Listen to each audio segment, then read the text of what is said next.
I wish I had the space for you guys, but unfortunately, the new Black Ops 6 update takes up nearly all my PlayStation. You just gotta go away.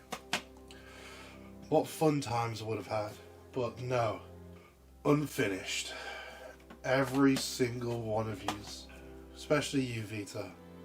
I just never had the time of day to play you, honestly. Time for you all to go in storage now. I'm so sorry.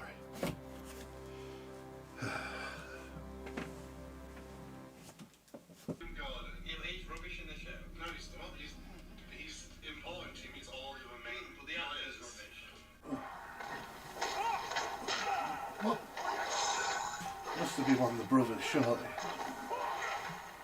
Vaporeon. Really funny. God knows what to do with that. Really? Really, Morgan Graham? I spent all day sorting my games out just for them to... How many times have I told you to stay out of my room? You know nothing, little man. Nobody wants to play a turn-based Marvel game. Seeing games talking to me. Come on, Combs. Figure something out.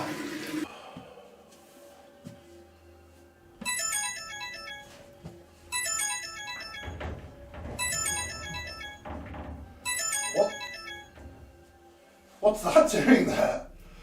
I begged for this game for years. I didn't even open it to play it. What the hell's happening? Valhalla? I've got 200 plus hours to play a game. Care for another round? Get it away from me! Help! Help! Help! I promise I'll play you! We've all been there, buried within our backlog of games. Some of us more than others, and the sheer size of them alone can put us off starting to play through them. Personally, I have around 400 games in my backlog, both physically and digitally. If I was really critical of myself, some of them were questionable purchases, such as Trolls Remix Rescue, or Wanted, the video game, on PS3. Why would I need those two games that I've never even put in my systems?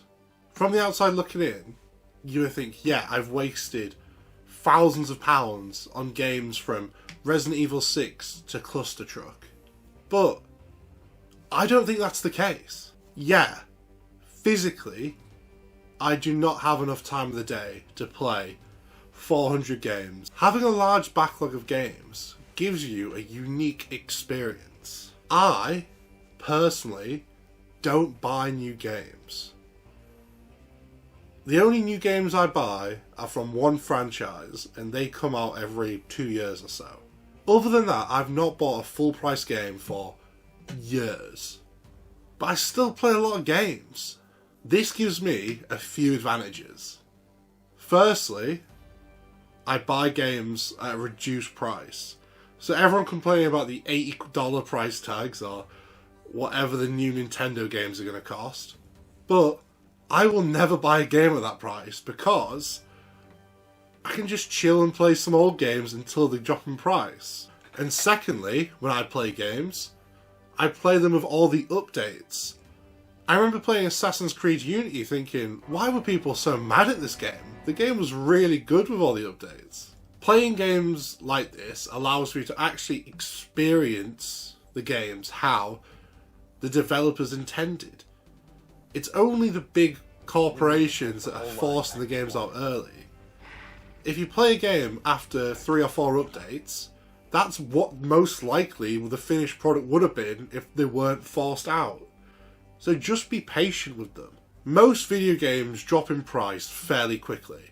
Unless you're Nintendo, the greediest corporation known to man.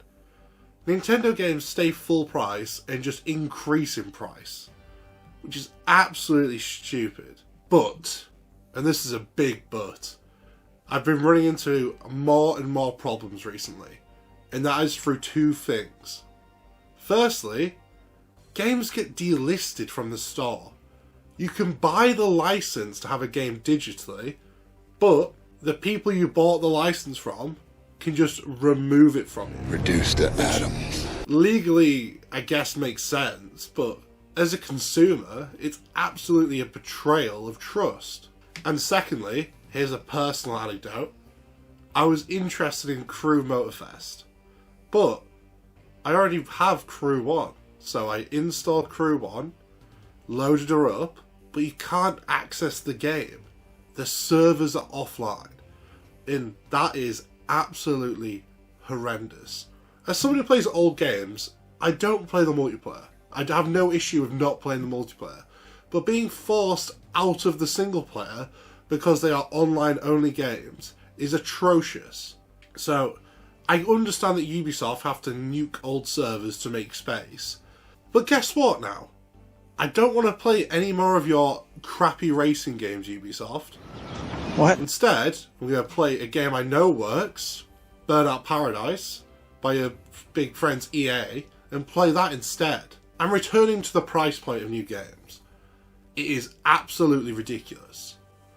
You shouldn't have to pay 60 quid for a game that isn't fully finished. What are you talking about? I understand if you want the special edition spending 60 to 80 quid, but not for the core game. I really want to play the new Doom, but instead, I'm just going to wait for it to decrease in price and play the original Doom.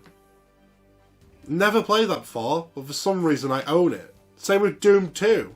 I might even finish Doom 3. And by the time I finish all those games, guess what, Bethesda? Your game will be half the price on disc. And it'll be affordable. So, save money. Don't give any money to these multi-millionaires who twirl their mustaches, drive slaves, and do not give a single F about us. Instead, play the games you've already bought. Because I know lots of us have hundreds of games we have not finished. Okay, so I've been off the chest. It's been Callum, and thanks for watching. See you next time.